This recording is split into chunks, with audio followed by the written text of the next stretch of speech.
সামাজিক মাধ্যমে গত কয়েকদিনে একটি ঘটনা ব্যাপকভাবে ভাইরাল হয়েছে। চীন সফর শেষে আমেরিকান প্রেসিডেন্ট ডোনাল্ড ট্রাম্প ও তার সফর সঙ্গীরা নাকি বেইজিং বিমানবন্দরে চীনের দেওয়া সব উপহার, ব্যাজ, স্মারক ও অন্যান্য সামগ্রী ডাস্টবিনে ফেলে দিয়ে খালি হাতে যুক্তরাষ্ট্রে ফিরে গেছেন। কেউ এটিকে চীনকে অপমান বলছেন, আবার কেউ বলছেন এটি ছিল কঠোর নিরাপত্তা প্রোটোকলের অংশ। ঘটনাটি ঘিরে অনলাইনে নানা ভিডিও, পোস্ট ও মন্তব্য ছড়িয়ে পড়লেও বাস্তবতা আরও জটিল।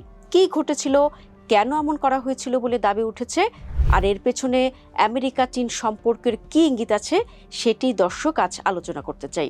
বাণিজ্য এবং বিরল খনিজ সম্পদ নিয়ে চুক্তি করার বড় প্রত্যাশা নিয়ে চীন সফরে গিয়েছিলেন আমেরিকান প্রেসিডেন্ট ডোনাল্ড ট্রাম্প। তবে সয়াবিন এবং বোয়িং বিমান নিয়ে চুক্তি ছাড়া আর কোনো সমঝোতা হয়নি। এমনকি সফর শেষে যুক্তরাষ্ট্রে ফেরার আগে চীন থেকে পাওয়া সব উপহারও বেইজিংয়ে ফেলে দিয়েছেন ট্রাম্পের সফর সঙ্গীরা। এটি অবশ্য নতুন কিছু নয়।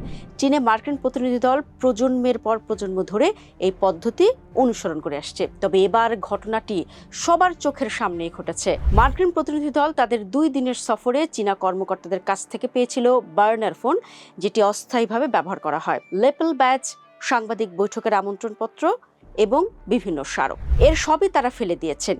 এমনকি একটি সুভেনিয়র পর্যন্ত সঙ্গে রাখেননি। বিমানের সিঁড়ির নিচে রাখা একটি আবর্জনার ঝুড়িতে তারা সেগুলি ফেলে দেন। কিন্তু এর কারণ কি? দর্শক, মূল কারণ হিসেবে উঠে এসেছে নিরাপত্তা ও গোয়েন্দা ঝুঁকির বিষয়টি। আমেরিকা ও চীনের সম্পর্ক বর্তমানে গভীর অবিশ্বাসে ভরা।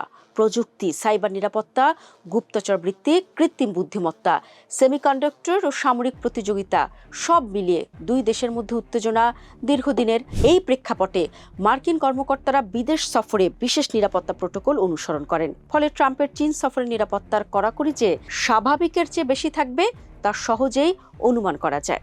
মূলত গুপ্তচর বৃত্তি এবং সাইবার নিরাপত্তা সংক্রান্ত উদ্বেগেই আমেরিকা ও চীনের মধ্যকার দীর্ঘদিনের উত্তেজনার মূল বিষয় হয়ে দাঁড়িয়েছে। ওয়াশিংটনে ফিরে যাওয়ার আগে ট্রাম্প নিজেও প্রকাশ্যে স্বীকার করেছেন যে আমেরিকা এবং চীন একে অপরের উপর গুপ্তচর বৃত্তি করে থাকে। তাই সতর্কতামূলক ব্যবস্থাগুলো কেবল যাত্রার মধ্যে সীমাবদ্ধ ছিল না। ট্রাম্প ও তার প্রতিনিধি দল, যাদের মধ্যে এনভিডিওর সিইও জেনসেন হুয়াং এবং ইলন মাস্কও ছিলেন, চীনে যাওয়ার আগে তাদের ব্যক্তিগত ইলেকট্রনিক যন্ত্রগুলো যুক্তরাষ্ট্রে রেখে গিয়েছিলেন। মোবাইল, ল্যাপটপ সবই তারা যুক্তরাষ্ট্রে ফেলে যান। সম্ভাব্য হ্যাকিংয়ের হাত থেকে রক্ষা পেতেই নাকি এটি করা হয়েছিল। নিজেদের মধ্যে সাময়িক কথাবার্তার জন্য বার্নার ফোন ছিল প্রত্যেকের কাছে। সাময়িক বিদেশ যাত্রার জন্য এই ধরনের ফোন কিন্তু ব্যবহার করা হয়। এগুলি তুলনামূলক সস্তা এবং এতে আধুনিক সুযোগ সুবিধা তেমন একটা থাকে না। ফলে এই ধরনের ফোন হ্যাক করলেও শত্রুপক্ষের লাভ হয় না। মূলত সাইবার নিরাপত্তার দিকগুলো মাথায় রেখেই মার্কিন প্রতিনিধিদের চীন সফরে এই ফোন ব্যবহারের নির্দেশ দেওয়া হয়েছিল। যুক্তরাষ্ট্রে ফেরার আগে সেই ফোনও তারা নষ্ট করেন। দর্শক, মার্কিন গোয়েন্দারা অনেক দিন ধরেই নিত্য ব্যবহারযোগ্য বৈদ্যুতিক যন্ত্রপাতি নিয়ে সতর্ক করে আসছেন। নির্দিষ্ট কয়েকটি দেশের ক্ষেত্রে নিরাপত্তার বাড়তি কড়াকড়ি থাকে। চীন সেসব দেশের মধ্যে অন্যতম। গোয়েন্দারা বলছেন, বৈদ্যুতিক যন্ত্রপাতি সঙ্গে থাকলে তা হ্যাক করার চেষ্টা হতে পারে, ক্ষতিকর সফটওয়্যার তাতে প্রবেশ করিয়ে দেওয়া হতে পারে, নানাভাবে ওই সমস্ত ডিভাইস থেকে তথ্য বের করে নেওয়া হতে পারে অজান্তেই। এমনকি সুইচ অফ করা মোবাইল ফোনও শত্রুর নিশানা হতে পারে। এই ধরনের আশঙ্কা এড়াতেই চীন সফরে কেউ মোবাইল নিয়ে যাননি। সেখান থেকে পাওয়া কোনো জিনিসও যুক্তরাষ্ট্রে ফেরেনি। এসব দিন শেষে চীনকে অপমান করা নয় কি? দর্শক, এখানেই বিতর্কের মূল জায়গা। চীনা সামাজিক মাধ্যমে অনেক ব্যবহারকারী ঘটনাটিকে অপমানজনক হিসেবেই দেখছেন।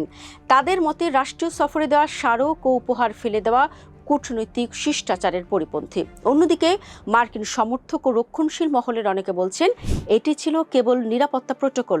তাদের যুক্তি, আমেরিকা শুধু চীন নয়, অন্যান্য প্রতিদ্বন্দ্বী দেশের ক্ষেত্রেও একই ধরনের সতর্কতা অনুসরণ করে। বাস্তবে 2 দিকই আংশিক সত্য হতে পারে। নিরাপত্তা প্রোটোকল থাকলেও ঘটনাটি যেভাবে প্রকাশ্যে এসেছে তা স্বাভাবিকভাবেই রাজনৈতিক ও প্রতীকী বার্তা তৈরি করেছে। এই ঘটনাটি দেখিয়েছে কূটনৈতিক হাসি মুখের আড়ালে ওয়াশিংটন ও বেইজিংয়ের মধ্যে অবিশ্বাস কত গভীর। সফরে ট্রাম্প ও শি জিনপিং প্রকাশ্যে ইতিবাচক ভাষায় কথা বললেও বাস্তবে 2 দেশ এখনও একে অপরকে কৌশলগত প্রতিদ্বন্দ্বী হিসেবেই দেখে। প্রযুক্তি চুরি, সাইবার আক্রমণ, গুপ্তচর বৃত্তি ও তথ্য নিরাপত্তা নিয়ে মার্কিন উদ্বেগ বহুদিনের।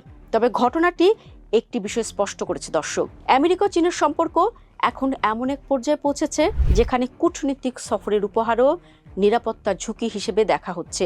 আর সে বাস্তবতায় ভাইরাল এই ঘটনার সবচেয়ে বড় রাজনৈতিক বার্তা।